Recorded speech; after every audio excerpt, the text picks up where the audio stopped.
balanced view on politics in today's world.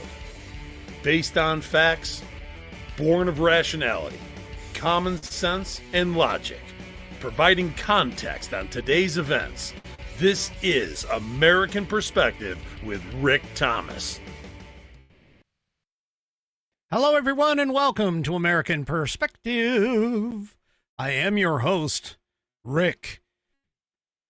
Bam. Drive safe. Hopefully Bam's actually made up like Fred. So apparently Bam and Bam's daughter is made up, Bam's daughter Z, is made up like Velma. And so she's going to a costume party. It's a Scooby-Doo costume party, and she's dressed up as Velma. So let's hope that Bam is made up like Fred and is driving the mystery machine. You know, there's a lot of theories around why Fred was the only one to drive the mystery machine, and I think it really boiled down to one thing and one thing only, that Fred was the only one old enough out of the Scooby Gang to actually have a license. Anyway. All right, Z, you have fun. You have fun with it. So there you go. Everybody in the chat over on Rumble is now sitting here talking about what they would dress up as. We got Scrappy-Doo, we got Shaggy. Yeah, so there you go. Anyway, all right, let's go ahead and get tonight kicked off. Tonight's Pledge of Allegiance is brought to you by none other than Bam, who is currently driving the mystery machine back home to the costume party. Anyway. All right. So anyway, let's go ahead and get Bam to do the pledge. So if you are of mine, please stand, remove your hats if you're wearing one like me, and of course place your hand over your heart and follow along with Bam as she recites the Pledge of Allegiance.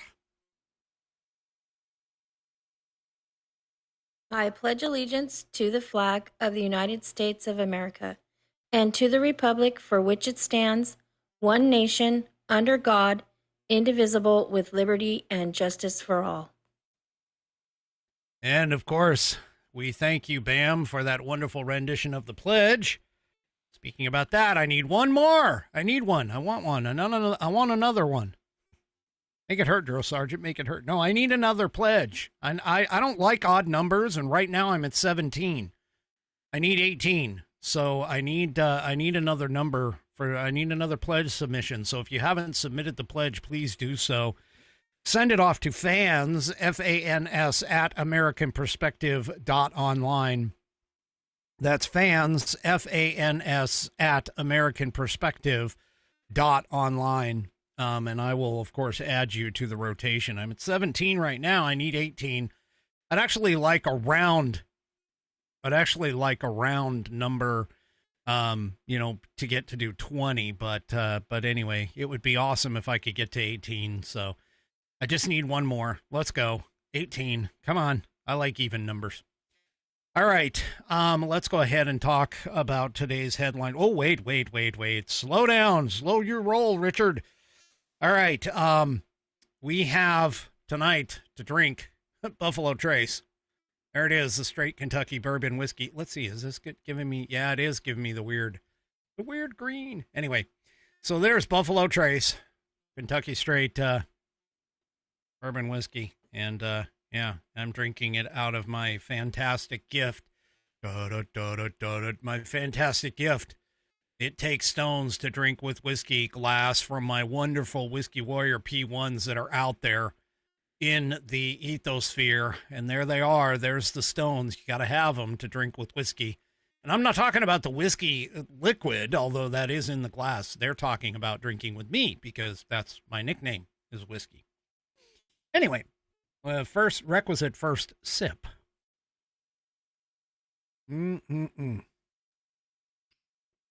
That's some good stuff right there. Yep. All right. Oh, Nana's got 4 roses on board. I like that. I will. I need to get another bottle of Four Roses. Maybe when we go out here before too long. All right, let's talk about tonight's headline sponsor, of course, and that is, because it is Saturday, the Institute on the Constitution. The Institute on the Constitution was established in 2004 as a 501c3 nonprofit with one singular mission, and that is to restore the constitutional republic through grassroots education. All courses and materials are developed using primary source documents and taught from the American view of law and government as defined in the Declaration of Independence in the following 3 key points. 1, there is a God. 2, our rights come from him. And 3, the purpose of civil government is to secure and protect our God-given rights. The IOTC offers the opportunity to educate yourself on our most precious founding document, the Constitution of the United States. They also provide tools to educate your community and get involved with local government. Start by taking their free U.S. Constitution course and go from there. Use my affiliate link, iotc.americanperspective.online, to sign up. And while you are there, take a moment to look through their other course material and information. My affiliate link, once again, is iotc.americanperspective.online. To get great content to learn about our historical founding and support the show in the process. That's iotc.americanperspective.online. Or if you just want to purchase this fabulous Saddleback leather-bound U.S. Constitution to support the show, go to constitution.americanperspective.online. Take a look at this wonderful product. It's got 1/8 of an inch of Saddleback leather wrapped around pages that are water and tear resistant. And no cheap glue here, folks. It is stitched, literally stitched with green thread. See that green thread? Green thread all the way through the binding and the leather to hold it all together. It is got sexy rounded corners, according to my Whiskey Warrior P1s. And each of the aforementioned books purchased will cause a liberal to have multiple digestive malfunctions at socially inappropriate times. Eric Swalwell, for an example. Sorry, that's 3 Chevy's contribution. It is buddy tested, buddy approved, Billy tasted, Billy approved, and my youngest Whiskey Warrior has confirmed that the information contained within will help you study for and achieve your civics badge in Scouts. It will also help you with your civics exam. You should also carry one around because it literally is Democrat repellent. I mean, you pull one of these bad boys out, those Democrats will run for the hills because they don't like it. This is like kryptonite to Superman. This is their kryptonite for sure. So anyway, go and get yours today by heading off to constitution.americanperspective.online. And also check out the rest of the Institute on the Constitution's offerings, as they are a fantastic affiliate and a great place to go to get all kinds of information, books, and stuff like that. I feature them a lot on here on the show. So go and check them out today. All right. Okay. Well, I have some sad news. For anybody who is a history buff like myself, and for anybody who is a space buff, which I kind of am. I used to love space. I used to love astronomy. I just can't, obviously I can't afford it anymore, but astronomy was a big thing of mine. I took several classes, not only in high school and college, but yeah. Jim Lovell, the commander from the famed Apollo 13 moon, known and dubbed as the successful failure. And that was because of the fact that when they flew the Apollo 13 mission, for those of you who may not have seen the movie that starred Tom Hanks and Kevin Bacon, and I can't think of the other guy, Bill Paxton, I think. those guys, I'm just going to tell you, those guys are, they were on their way to the moon, and they lost some oxygen. They had an explosion, and they were leaking oxygen out into the atmosphere. And there was a lot of work that was done in order to get them back. And it's all based off of very true events. Very true events. Anyway, he has passed. Jim Lovell, the man who held it all together up in that lunar module, who held it all together, he has died. He is dead at 97. And he just, a fantastic leader and a commander, for this. And he died on Thursday in Lake Forest, Illinois. He did just an amazing job with the, 3-man crew that was in 1970. He looked so forward to stepping out onto the moon, and unfortunately, because he was the one that was slated to do so on the 13th.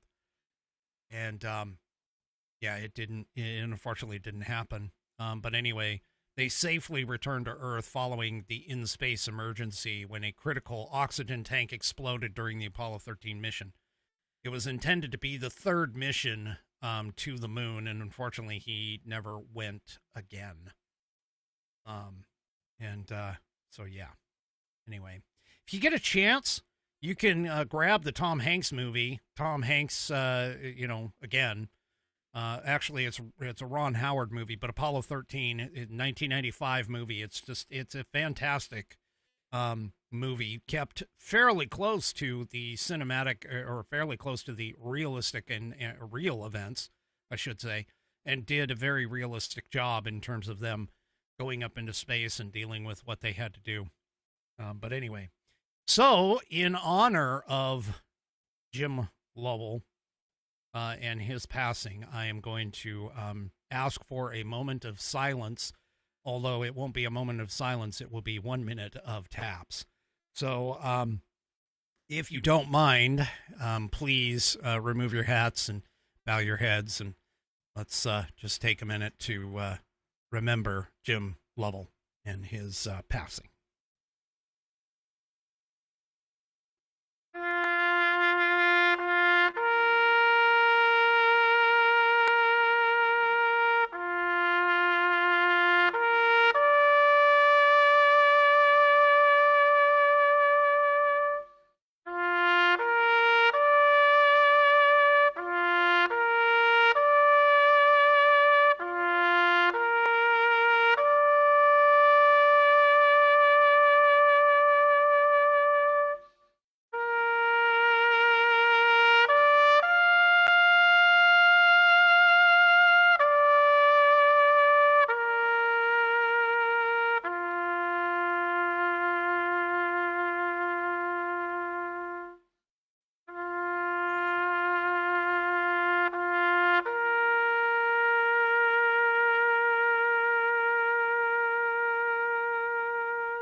All right, and I thank you for that moment.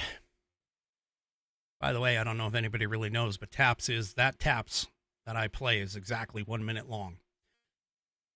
It's perfect for these kinds of moments. All right, let's get on to tonight's show. First of all, California and Governor Slick Willie, oil can Henry hair, Gavin Newsom has decided he is moving forward with the special redistricting election to counter the Texas plan of redistricting. And Gavin Newsom, of course, told reporters, he's like, we will nullify what happens in Texas. Well, here's the problem with that. He has to put a ballot measure in November to redraw the congressional map. So those of you who are in California who believe in the Constitution, who believe in the rights of the states to be able to do this, who believe in the fact that the Democrats have consistently used gerrymandering in order to gain political power within our government and to destroy this country. We need all of you, every single one of you, to step up when that vote and that hits that ballot measure, when that ballot measure hits in November, assuming that he can even get it done. But if he can, we need every single one of you to come out and vote no on that ballot measure.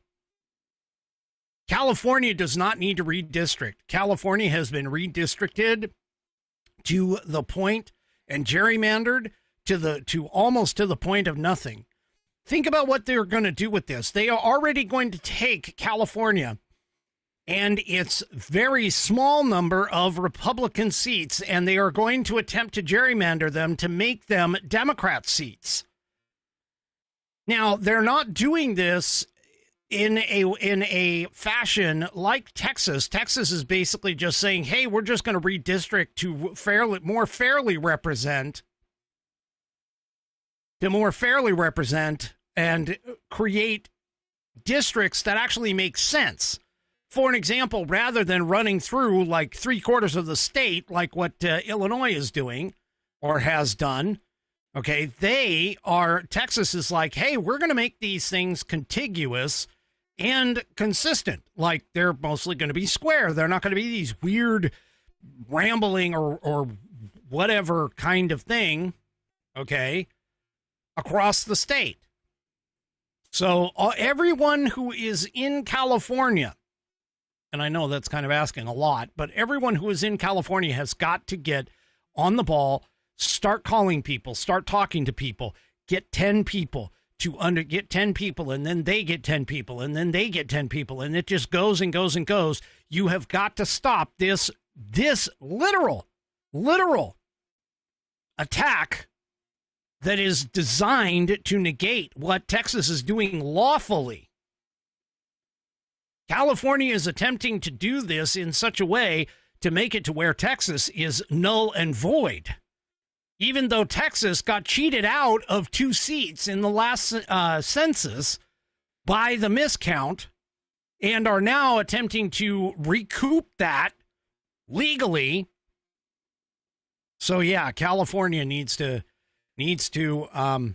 get done with its redistricting. That ballot measure needs to go down in flames. You can tell I'm a little passionate about that. Anyway, California needs to go down. That ballot measure needs to go down in flames. It just does. All right. Well, before I continue on this, I just realized nobody said anything, by the way. But I just realized that I totally missed out on the first segment of the show. So let's go ahead and back it up a little bit. And let's go and take care of, and let me make sure I'm on the right page. I am. And let me turn this. So, let's go ahead and get tonight's On This Day in American History going.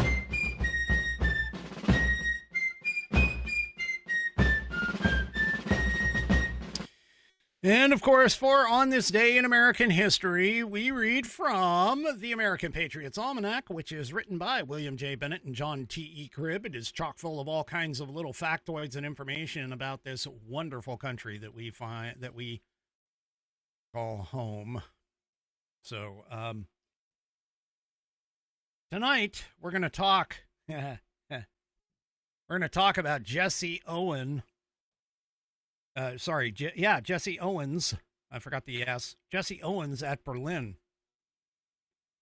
Jesse Owens came from humble beginnings. He was the son of a sharecropper and grandson of a slave.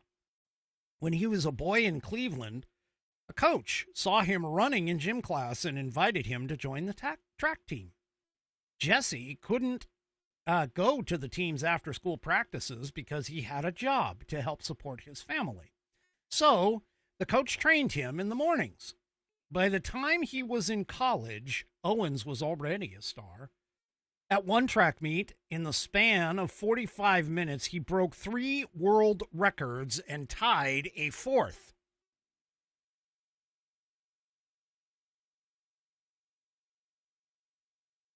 In 1936, he traveled to Berlin to compete in the Summer Olympics, in which Adolf Hitler planned to show the world the Aryan superiority of German youth. In 3 days, Owens won 3 gold medals in the 100-meter dash, the 200-meter dash, and the long jump.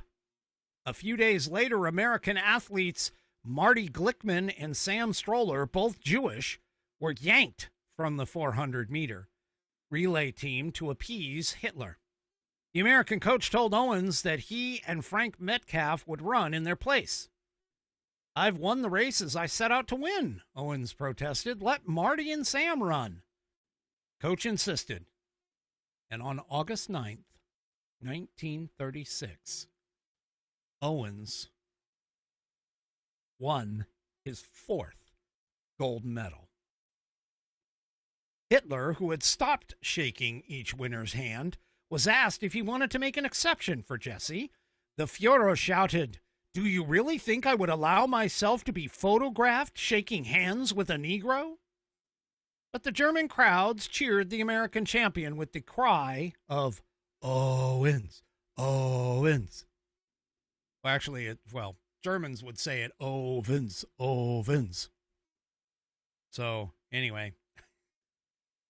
African-American athletes won almost 1/4 of all the U.S. medals during those 1936 Olympics, a firm rebuke of Hitler's venomous theories about the so-called superiority of the Aryan race. And that is tonight's On This Day in American History. I've got another American history thing coming up here in just a little bit, but first, let's continue with this saga that is going on with regards to the gerrymandering and the redistricting that's happening in Texas. So remember, I told you about Beto O'Rourke being in charge of that fundraising thing and his fundraising group called Powered by the People. That was his non-profit organization, Powered by the People. Well, a Texas judge has now issued a temporary restraining order against former Congressman Beto O'Rourke and the nonprofit organization following allegations from State Attorney General Ken Paxton that they engaged in illegal fundraising to aid the Democratic lawmakers who had fled the state in an effort to block the Republican redistricting legislation. See, now every single one of these guys, and a bunch of them, and by the way, again, you want to know the hive mind, the cult-like atmosphere of the Democrat Party?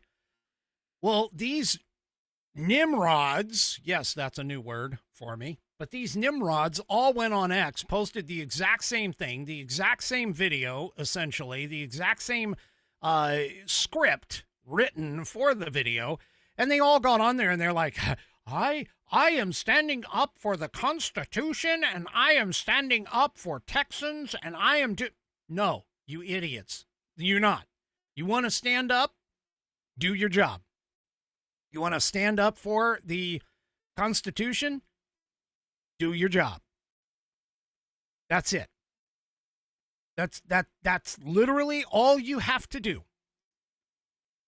Go down to Texas, do the job you were sworn in to do, vote no on the damn thing, okay? I mean, that's what you vote. That's what you do. But no, they decided to run and break the quorum on purpose in order to stop, supposedly, this thing from happening. They all did the same thing. They all did this. They plastered it all over social media, every single one of them. And every time I saw one, I said the exact same thing. You're not doing your job. You're shirking it, which is the exact definition of abandonment. Ken Paxton, Abbott, they all are right. You're wrong. You need to go back and represent your constituents, and get the job done.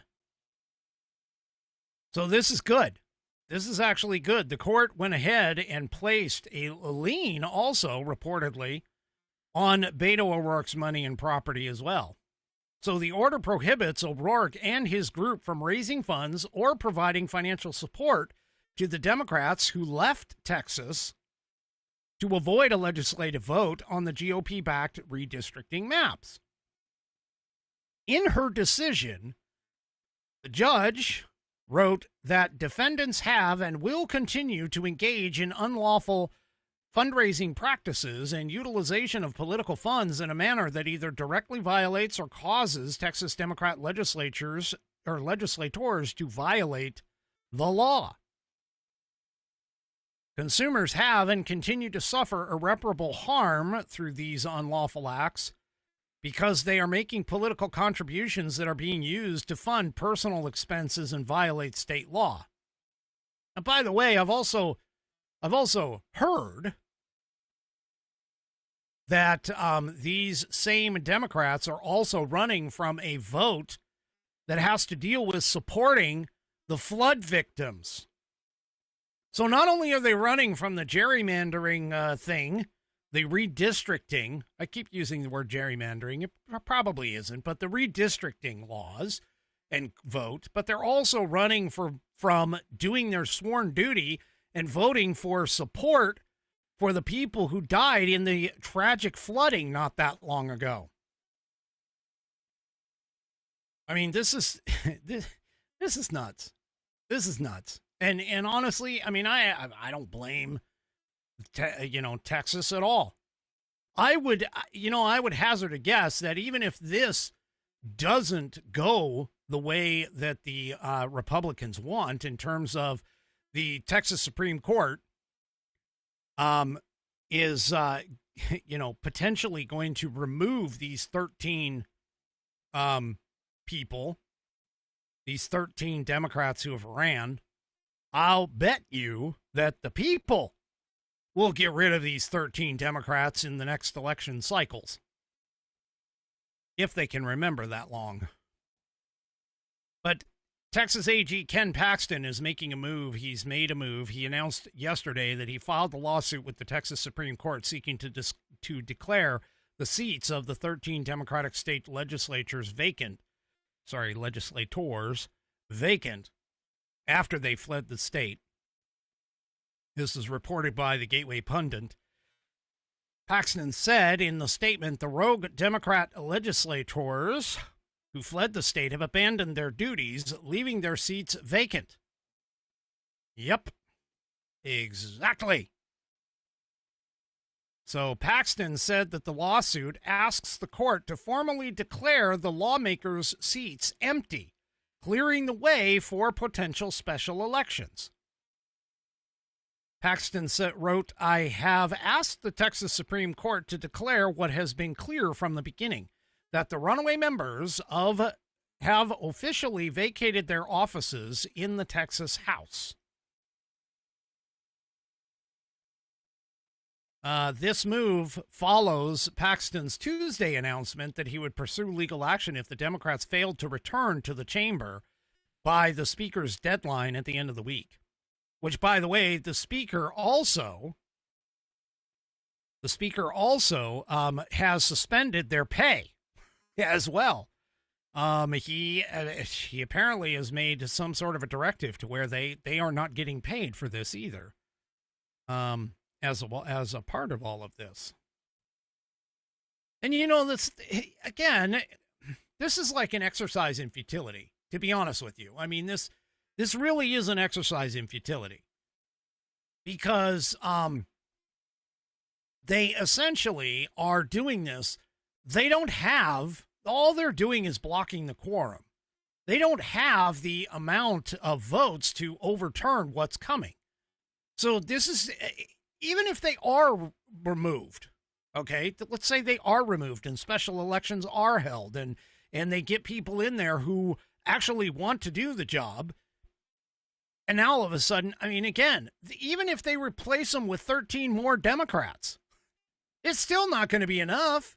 They'll create the quorum, they'll get what they want, and that'll be it.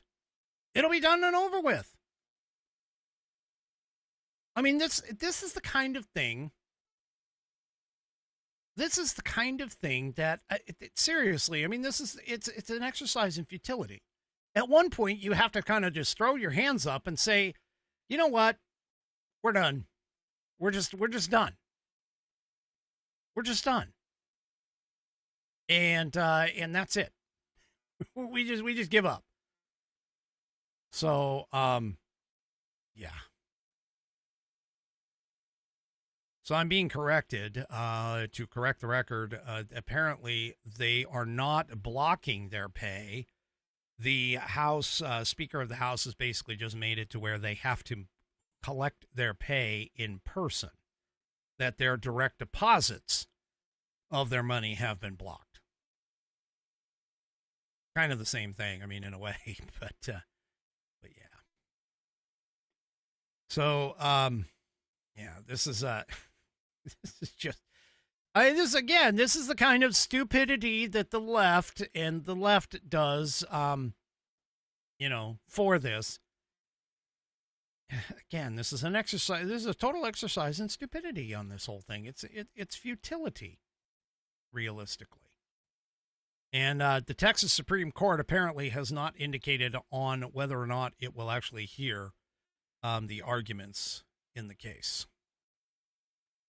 So we'll just have to see what happens. But obviously things are stepping up in this entire thing. And keep in mind, too, that, most of the states that are majority Democrat have already been gerrymandered such to keep the control.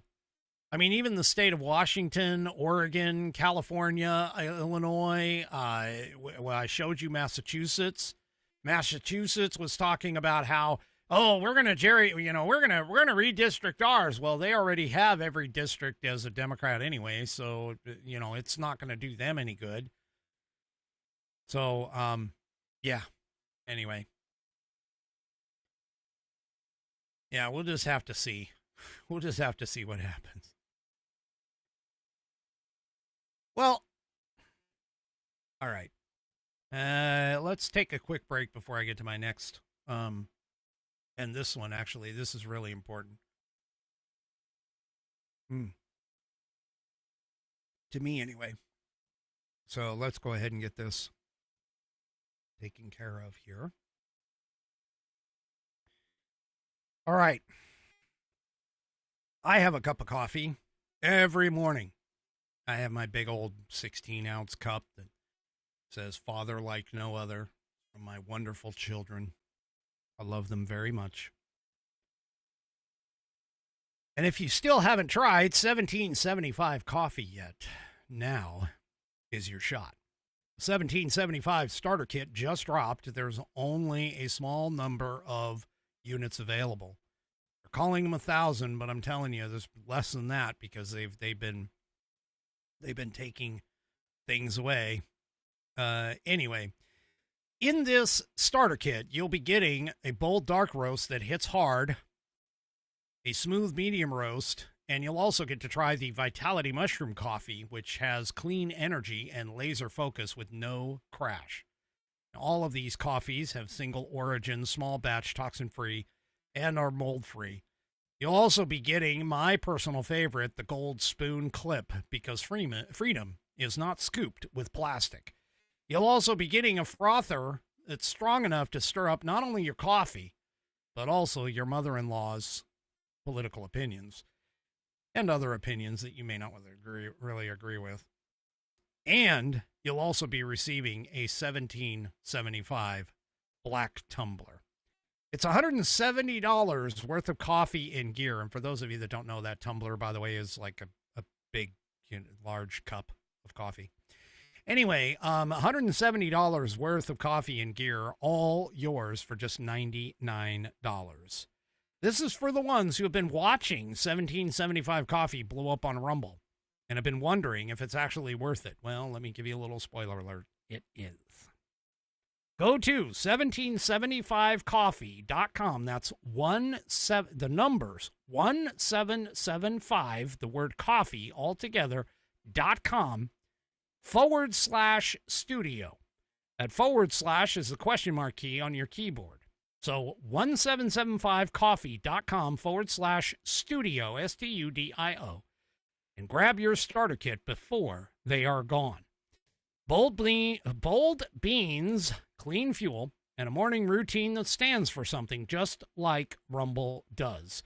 Go to 1775coffee.com /studio and grab your starter kit today. All right. So I was watching some videos, short videos on the social medias today. And I ran across one that was a Rand Paul speech. And he was making this speech back when Congress was attempting to pass the Ukrainian bill of $40 billion. And he told a story. And I want to relay that story to you now. It's a very I don't know if it's well-known story. I know I hadn't heard it until he had talked about it, but then I took a closer look at it, and it is definitely true. It is based on some of the facts in terms of, what happened is completely true and is historically authentic. But some of the way that it's being told has kind of shifted a little bit over time. So bear with me on that. But the facts, the actuality, the reality of the fact that these people had this interaction is 100% true. So let me explain to you, and let me set this up for you, okay? So everybody knows about Davy Crockett, the whole king of the wild frontier kind of thing. Well, Davy Crockett was also one of the heroes of the Alamo. He was a colonel in the Tennessee Regulars. And he also got elected to the House of Representatives from his regular state, or from his native state, from Tennessee. Now, all of that was, of course, before his part in the valiant defense of the famed Alamo. See, we generally don't read about Davy Crockett, the congressman, but he served 3 terms, so a total of 6 years as a congressman. Now, while Crockett was in Congress, all right, there was a distinguished naval officer who had died, leaving a widow. And this widow apparently was very well known by a lot of people in the community, in particular the members of the House. The members of the House proposed to appropriate $20,000 of public money to give to the widow to assure her that her welfare, okay, and also to honor the memory of the late officer who had just died. Now, Crockett actually opposed that appropriation. He opposed it by saying the following. And by the way, the House had already gone through and done their discussion about it and so on and so forth. And the Speaker of the House asked if there was any more conversation that needed to be had, any more objections, any more business on this particular matter before they sent it to a vote. And Davy Crockett stood up and gave this speech. Mr. Speaker, I have as much respect for the memory of the deceased and as much sympathy for the suffering of the living, if suffering there be, as any man in this House, but we must not permit our respect for the dead or our sympathy for a part of the living to lead us into an act of injustice to the balance of the living. I will not go into an argument to prove that Congress has no power to appropriate this money as an act of charity. Every member upon this floor knows it. We have the right as individuals to give away as much of our own money as we please in charity. But as members of Congress, we have no right to so appropriate a dollar of the public money. Some eloquent appeals have been made to us upon the grounds that it is a debt due the deceased. Mr. Speaker, the deceased lived long after the close of the war. He was in office to the day of his death, and I have never heard that the government was in arrears to him. This government can owe no debts but for services rendered and at a stipulated price. If it is a debt, how much is it? Has it been audited? And the amount due ascertained? If it is a debt, this is not the place to present it for payment, nor to have its merits examined. If it is a debt, we owe more than we can ever hope to pay, for we owe the widow of every soldier who fought in the War of 1812 precisely the same amount. There is a woman in my neighborhood, the widow of as gallant a man as ever shouldered a musket. He fell in battle. She is as good in every respect as this lady, and is as poor. She is earning her daily bread by her daily labor. And if I were to introduce a bill to appropriate $5,000 or $10,000 for her benefit, I should be laughed at, and my bill would not get 5 votes in this House. There are thousands of widows in the country, just such as the one I have spoken of, but we never hear of any of these large debts to them. Sir, this is no debt. The government did not owe it to the deceased when he was alive. It could not contract it after he died. I do not wish to be rude, but I must be plain.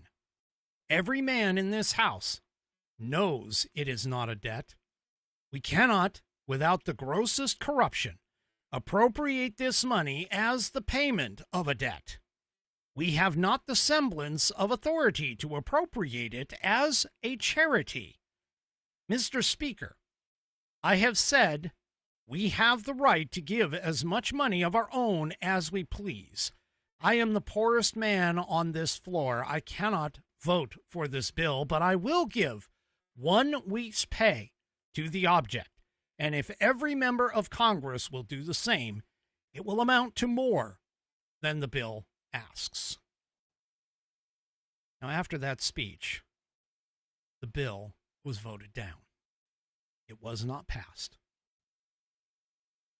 Now, afterwards, Crockett was later asked why he talked about the Constitution in that particular manner, and what had led him to speak so clearly and forcefully against appropriating what seemed to be such a small amount. And he told of another similar such event. There had been a fire in a suburban Georgetown during Crockett's first term in Congress.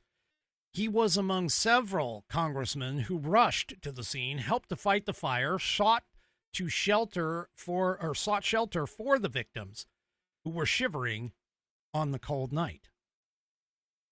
The very next morning, Congress appropriated $20,000 for the relief of the fire victims. Crockett spoke in favor at this. Now, because there was opposition, the vote on issue was recorded in the journals of that day's proceedings, and a listing was made of who voted for and who against that appropriation. Now, Crockett went to his home district to run for re-election. While he was there, he stopped because, remember, back then you had to literally go from door to door to get people's votes. In a way, you still need to today, but back then you definitely needed to. While he was walking around, and he stopped to solicit a vote of a farmer plowing in his field. Man remembered him. Man remembered Colonel Crockett. He also said that he had voted for him for his first term, but that he wouldn't vote for him again. See, what had happened is the farmer had read a newspaper story account of that $20,000 gift to the victims in that fire. And he had saw Crockett's name listed as supporting that measure to give away public money for seemingly what was seemingly a good cause. However, the farmer proceeded to explain as to why he would not vote for Crockett for the second time.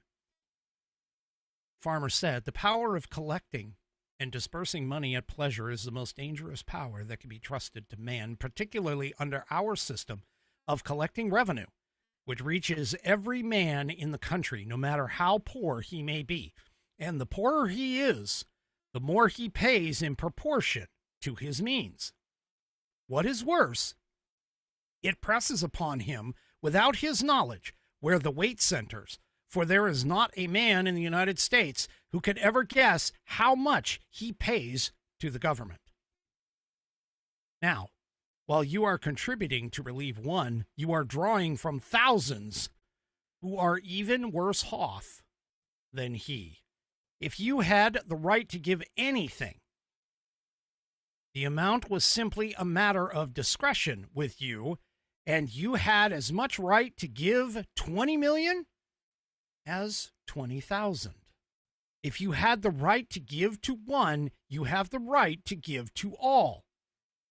And as the Constitution neither defines, now this is important here, folks, I'm sidebarring here, but this part is really important here, okay? As the Constitution neither defines charity nor stipulates the amount, you are at liberty to give to any and everything which you may believe or profess to believe is a charity, and in any amount you may think proper. You will easily perceive what a wide door this would open for fraud and corruption and favoritism on the one hand, and for the robbing of people on the other. Farmer continued and says, "No, Colonel, Congress has no right to give charity. Individual members may give as much of their own money as they please, but they have no right to touch the dollar of the public money for that purpose. If twice as many houses had been burned in the country as in Georgetown, neither you nor any other member of Congress would have thought of appropriating $1 for our relief. There are about 240 members of Congress." Now, keep in mind, this is back when we didn't have as many states. "If they had shown their sympathy to the sufferers by contributing each 1 week's pay, it would have made over $13,000. There are plenty of wealthy men around Washington who could have given $20,000 without depriving themselves even a luxury of life. The congressmen chose to keep their own money, which, if reports be true, some of them spend not very creditably. And the people around Washington, no doubt, applauded you for relieving them of the necessity of giving what was not yours to give. The people have delegated to Congress by the Constitution the power to do certain things. To do these, it is authorized to collect and pay monies, and for nothing else. Everything beyond this is a usurpation and a violation of the Constitution. So you see, Colonel, you have violated the Constitution in what I consider a vital point. It is a precedent fraught with danger to the country, for when Congress once begins to stretch its power beyond the limits of the Constitution, there is no limit to it, and no security for the people." Farmer finished and said, "I have no doubt you acted honestly, but that does not make it any better, except as far as you are personally concerned, and you see that I cannot vote for you."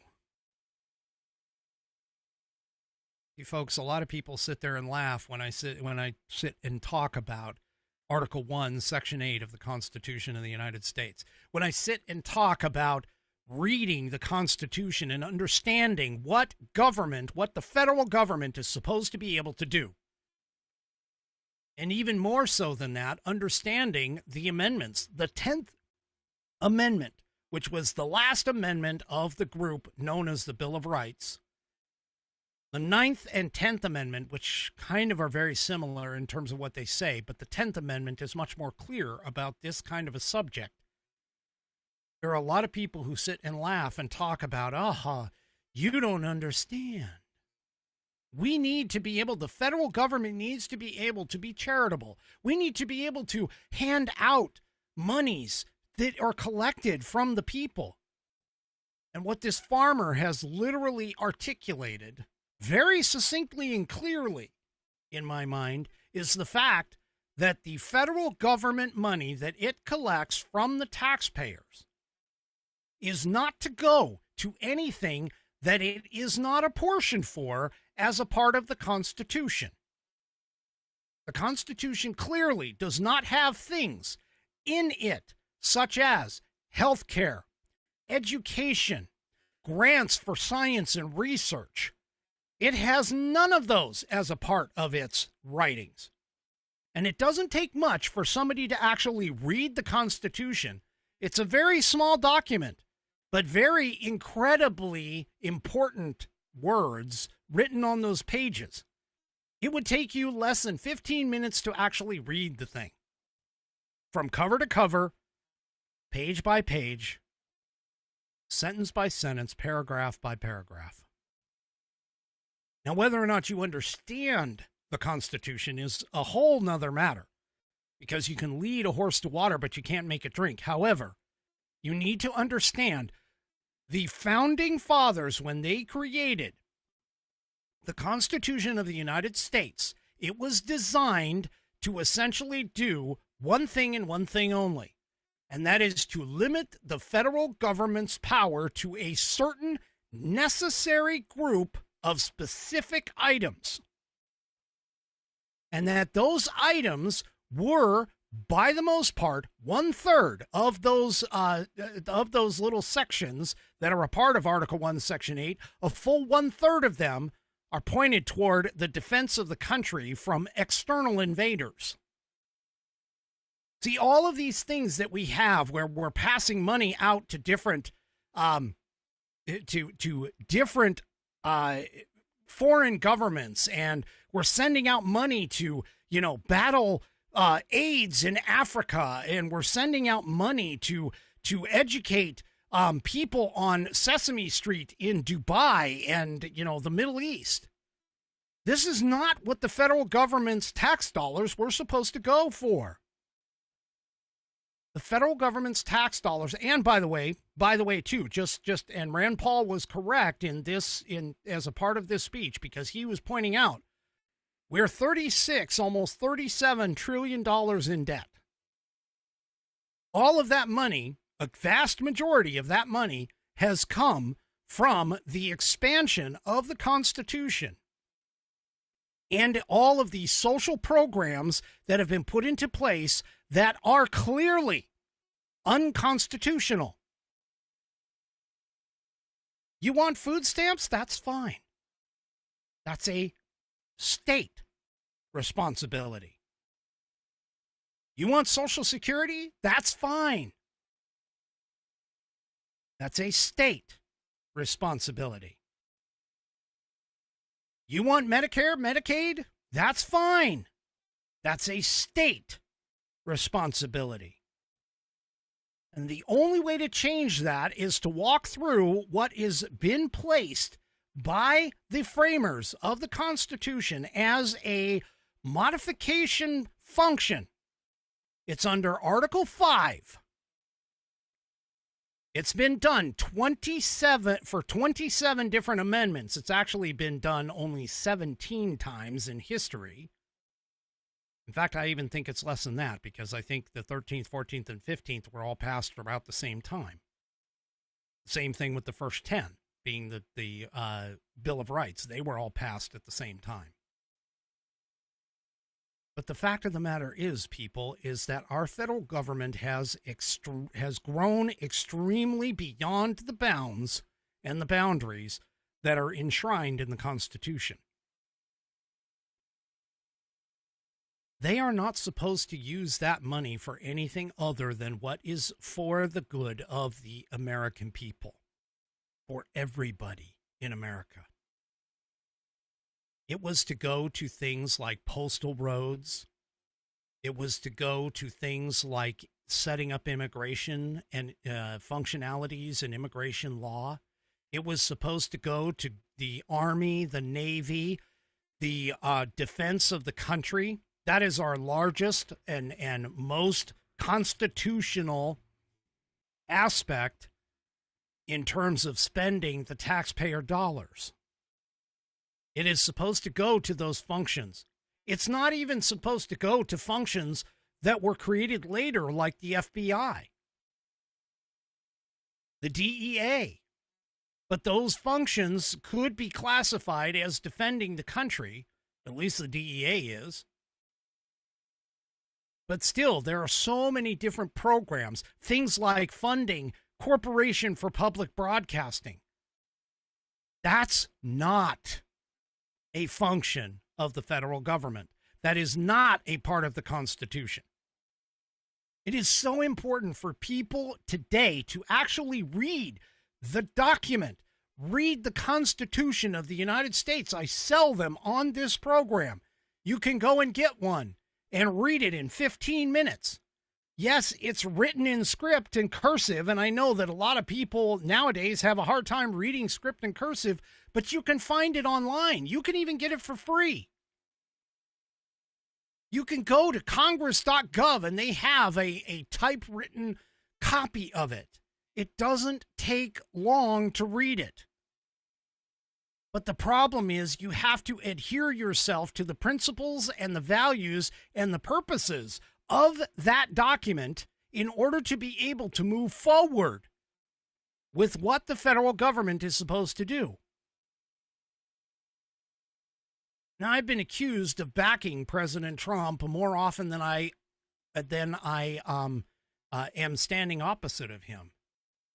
And the fact of the matter is that President Trump realistically is working within the boundaries that have already been created for him by all of the people ahead of him. Now, I don't think necessarily that all of his decisions are correct, but I can tell you he is working on putting us on the road to recovery, to putting us back to the point of the constitutional boundaries that we are supposed to have been living in or living within when it comes to the federal government. Folks, we are at a crossroads. We are at a point today that we need to make the choice. Are we going to live the way that our founding fathers and framers of the Constitution intended for us to live? And that is free from basically all kinds of governmental interference, with the exception of what is absolutely necessary for this country to function.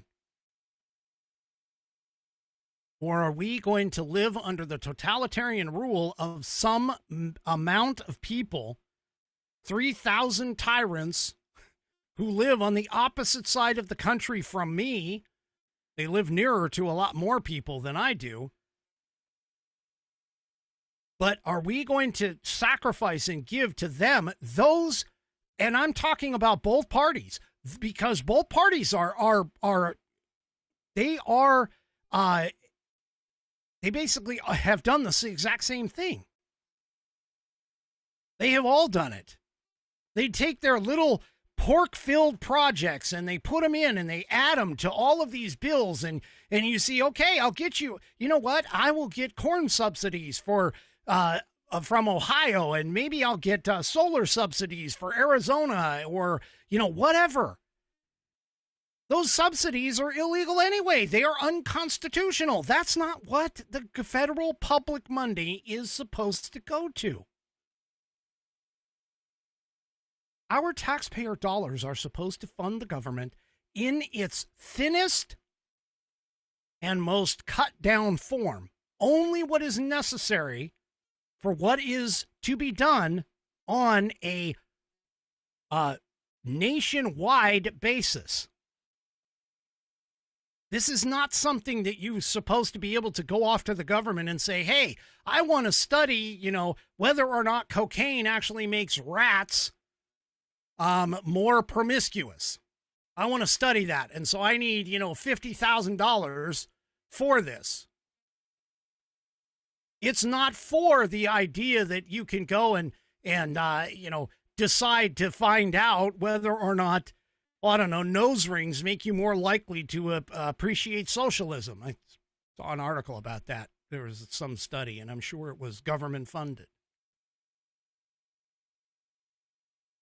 People, we need to understand that our Constitution exists for one reason and one reason only, and that is to restrict government. That is, its purpose is to restrict government. It is not to hand out rights to the people. It's not to sit here and say that, federal government, it's going to take care of you. No.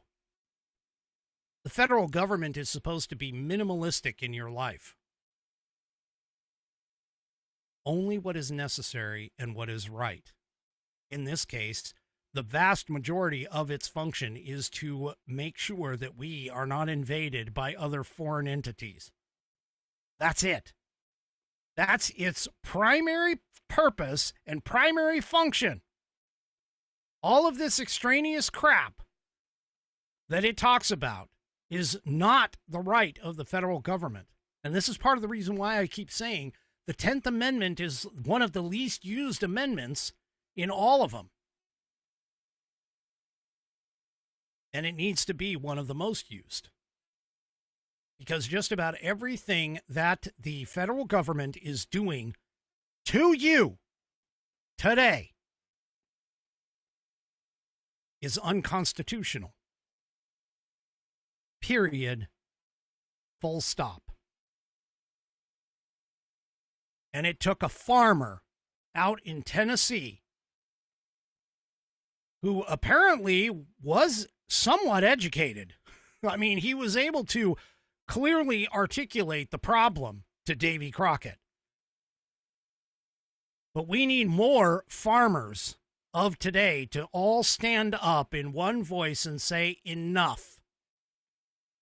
We need to pay off our bills, and we need to go back to essentially a minimalist scenario.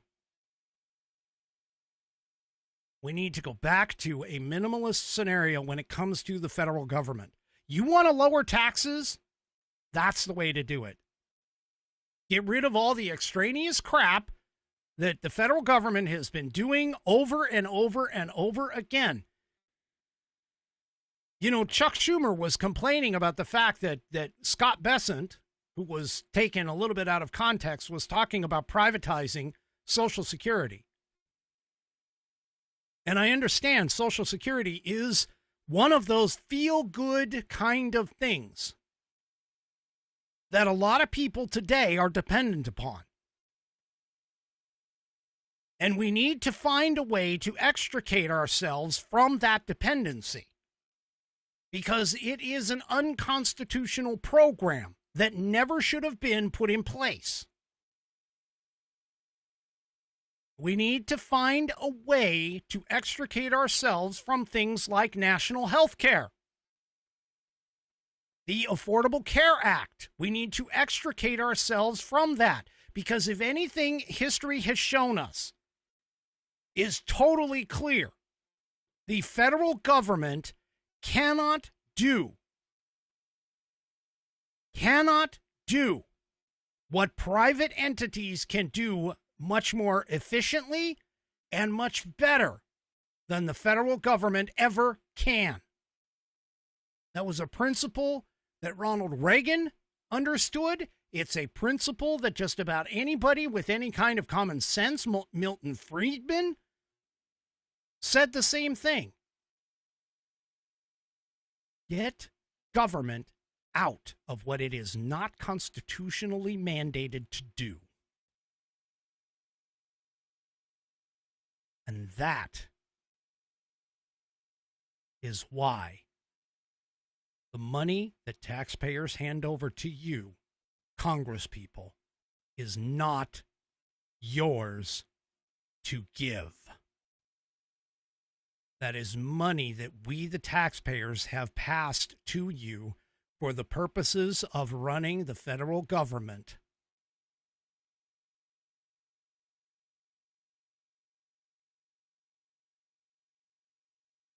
Not for the government to just pass out willy-nilly to other people unconstitutionally.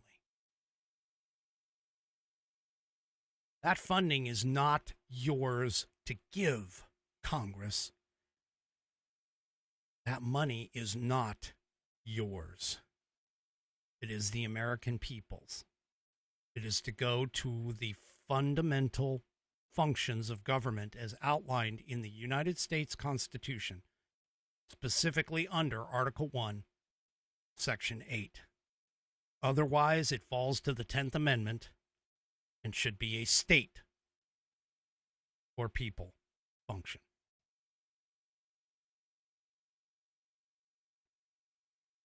All right.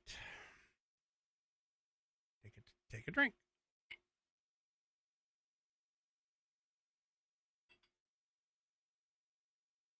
All right. Let's talk about... Oh, here we go. Let's talk about morning kick. Hey, you, there. There's this video out there. It's from Chuck Norris. Yeah, it was insane. He was in his 80s and says he still feels like he's in his 50s. It's pretty shocking.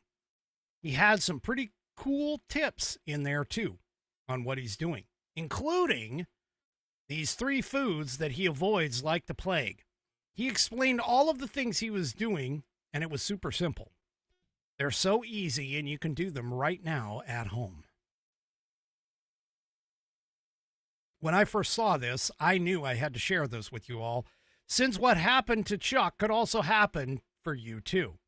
But with any new method, of course, your results can vary. But the video is definitely worth checking out. Watch his method now by clicking the link that is showing up in the Rumble chat or by scanning the QR code. Whoops, wrong way. The QR code that's on the screen right over here. Okay? Go and check it out. Scan the QR code on the screen and you won't believe how simple this is. So this is for Chuck's morning kick. You need to go and check it out today.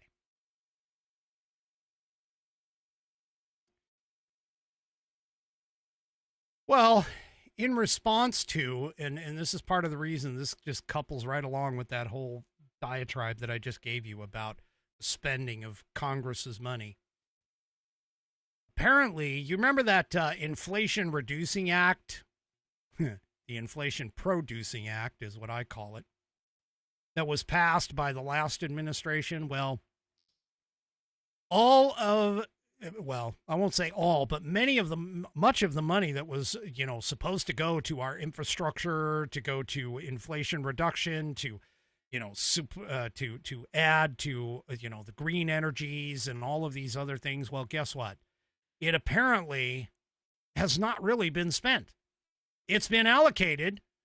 It's on the paperwork. It's on the books, but it hasn't actually been taken.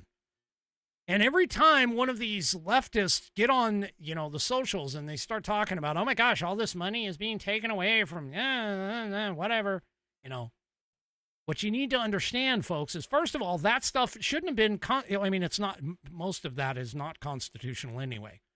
I would guarantee, I want some leftist somewhere to basically come at me, show me which article, which paragraph, which section, which word of the Constitution does it say that the federal government needs to invest in green energy, needs to invest in electrical charging stations across the United States. Where does it say that the federal government needs to have that as a part of their constitutionally mandated responsibility to the American people? Where is it? Go for it. If you can prove me wrong, fantastic. Show it to me. I'll change my tune, whatever you want to say. Whatever you want me to say on there as an apology, I'll go ahead and do. You're not going to find it. Now here, for an example, let's take a look at California. Okay, the Trump administration wants to, this is coming out of the front page, by the way. The Trump administration wants to cancel solar programs that let everyday people tap into nearby panels. In California, that technology never even got off the ground. There's almost zero of the $250 million that California received from the Inflation Reduction Act Solar for All program has actually made it out the door. And by the way, the Trump administration is making plans to terminate it as soon as this week. The EPA announced in April of 2024 that it was giving the state the $250 million reward, and to date, the CPUC, which is responsible for the grant, has distributed next to nothing. State agencies remain in a, quote, administrative and planning phase, according to the CPUC's website. Hell, half of the this is Solyndra all over again. Half of the corporations that have been given these grants have gone bankrupt.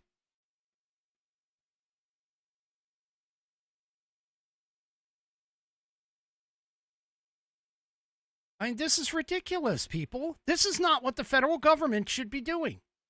The federal government has no business in this. There is no constitutional reason for them to be involved in this kind of a thing.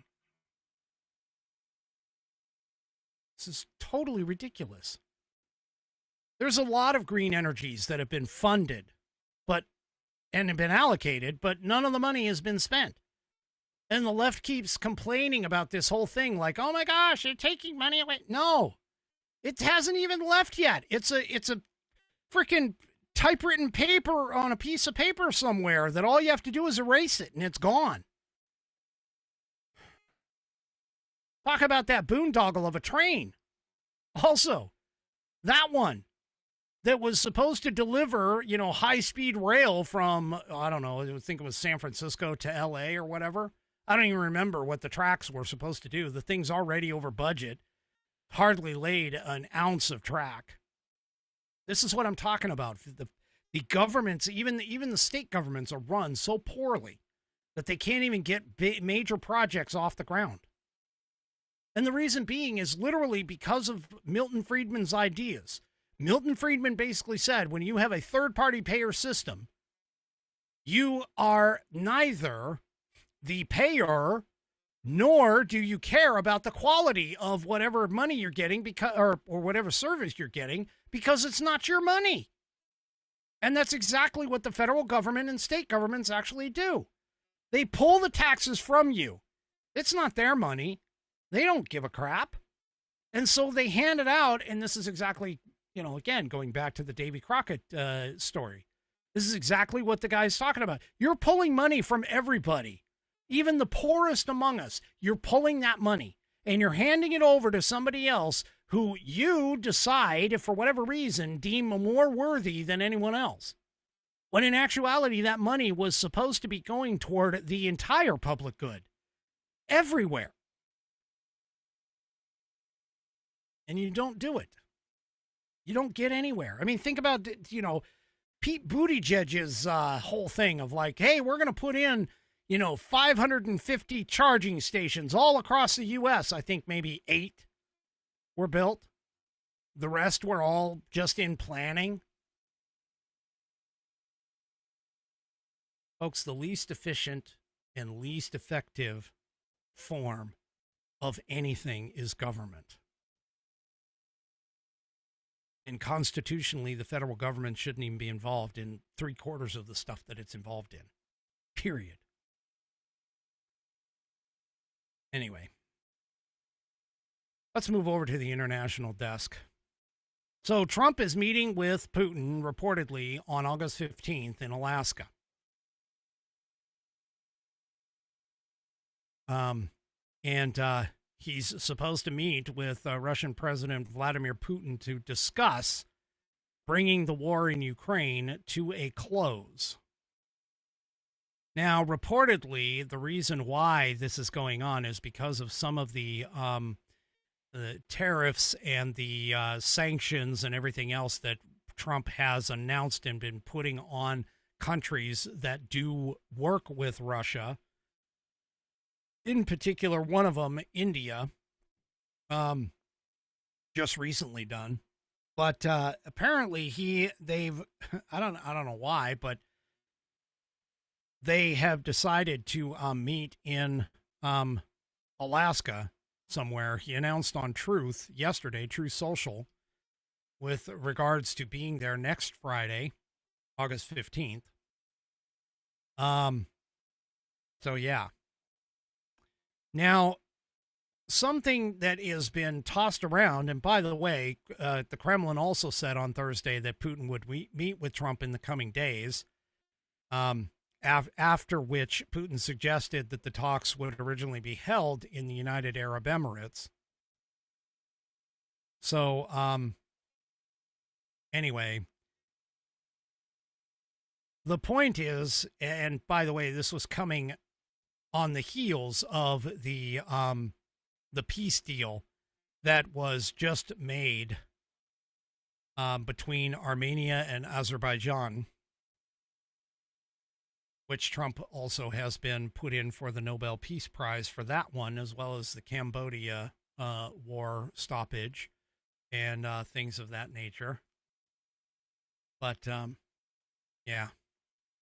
Anyway, as a part of that, Trump kind of alluded to the fact that we need to, in terms of the Ukraine war, Trump made a proposal that Ukraine could swap territories with Russia. Vladimir Zelensky, of course, defiantly declared today that his countrymen would not give their land to occupiers. Here's part of the problem, folks. Like I said a while ago when we were discussing the possible peace, before Trump got elected, the Donbass and Crimea regions have been controlled by, for the most part, very loosely by Ukraine. And when they were taken over by the Russians, even when they were under Ukraine's control, even the people living there, the vast majority of them consider themselves Russians, not Ukrainians. The vast majority of them. In fact, there was even separatists in a couple of those areas that were trying to break free from Ukraine back in the day. And ever since Russia has gone in and taken over the Donbass and Crimea regions, Zelensky hasn't been able to move the lines. Russia has moved the lines in, and they have held that area fast. To be honest, it's about time for Zelensky to realize that, hey, I'm on the losing end of this thing.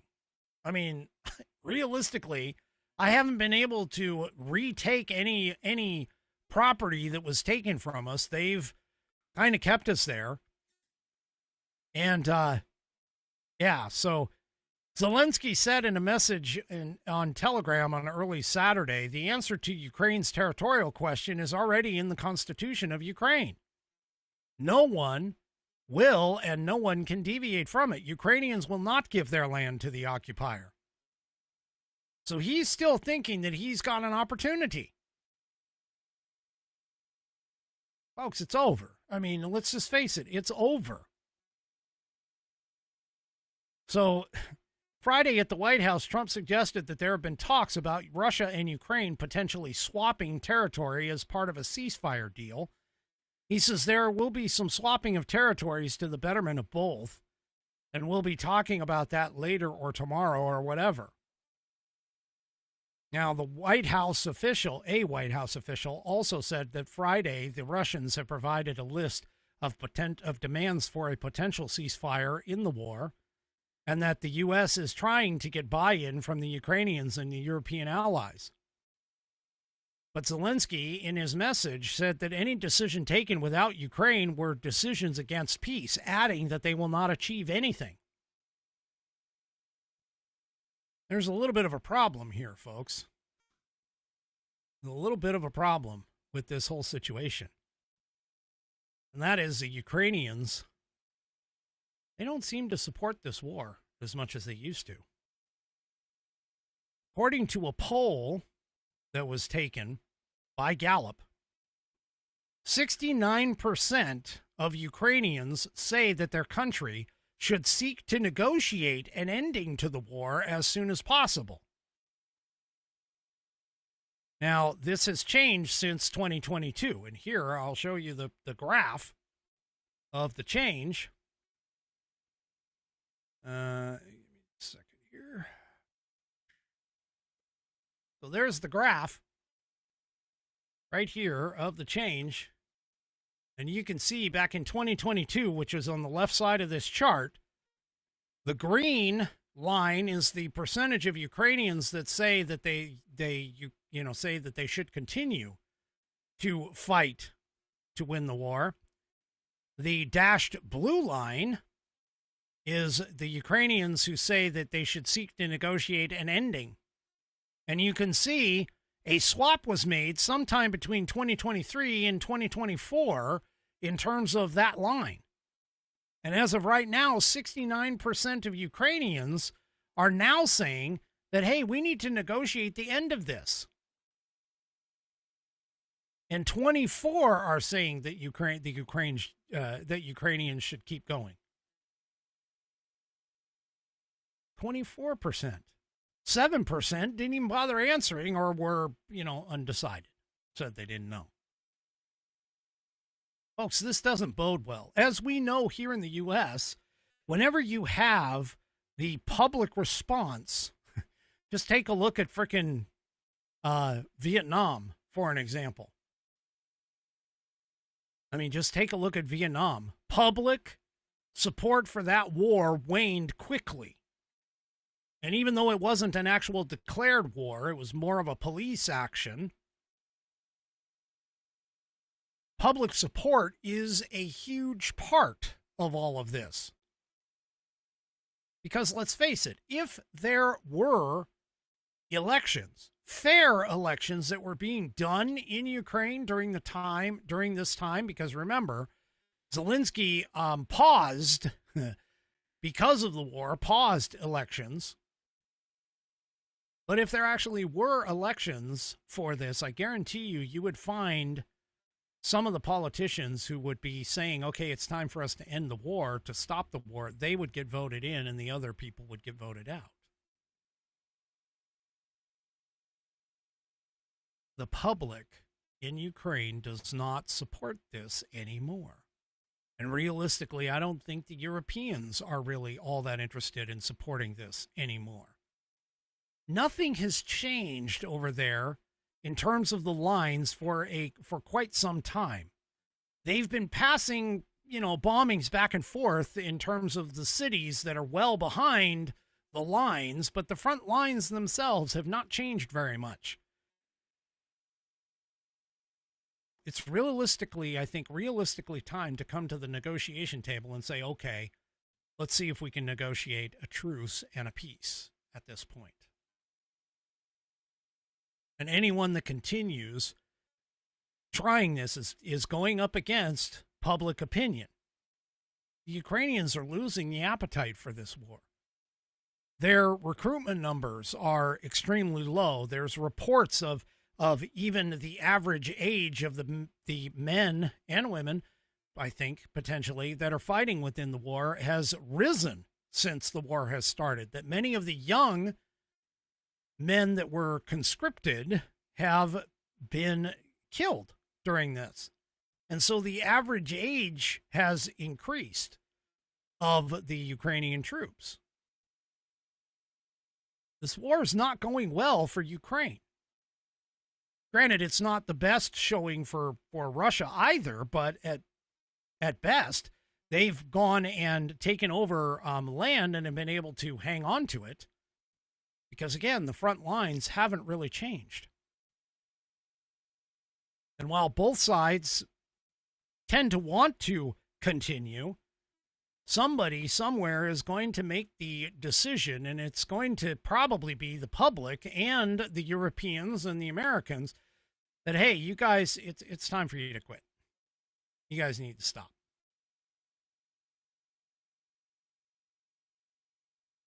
We'll have to see what happens on the 15th with Russia. All right. One last thing. James Carville has decided to stick his head into the public sphere again.